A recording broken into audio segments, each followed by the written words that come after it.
Well, basically, the Independent National Electoral Commission met with leaders of political parties. I think the most important event today was their submission of guidelines for political parties. Things that political parties should be doing and the things they think political parties should be doing. So I think that's the most important thing, and people had to make their inputs. How satisfied are you with the outcomes?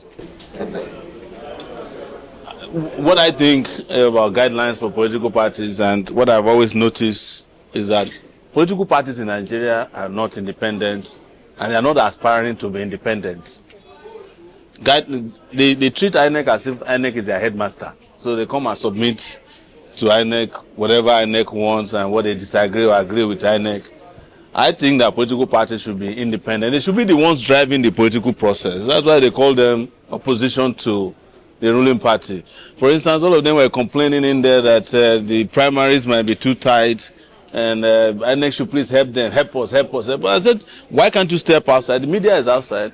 If INEC is giving you guidelines that are not suitable, primaries, tell them you are not participating in the election. Let APC go and do his election by itself. So, in other words, what you believe is just formality, right? Oh, these meetings are formalities. Sometimes it's just to come and eat INEC food.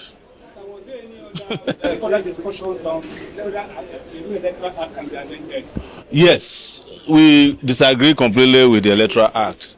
That's why I'm saying that I expect them to come out and express that there's a lot of inconsistencies in the Electoral Act, and even INEC did say, but they said they can't say it openly. You know, I'm always the person who says things openly that nobody wants to talk about. The Electoral Act is inconsistent with democratic practice and principles, and it is done in such a way that it's going to make the election work only for the APC.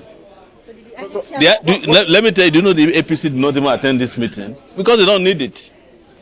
Yes, they did not come. Yes.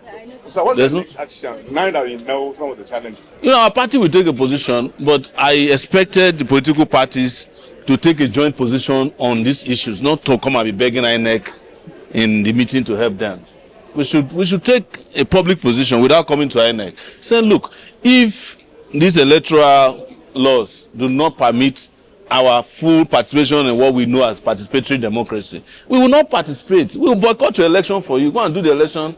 Since already you are doing it in such a way that you already know the winner anyway, it's going to be another selection. So I expect the political parties to be stronger, be more firm in rejecting or accepting things that work for them in the Electoral Act. Are there sanctions for political parties that fail to attend like this one? No sanctions. Like I said, this one is not compulsory meeting, so you don't have to come. But I just don't. What?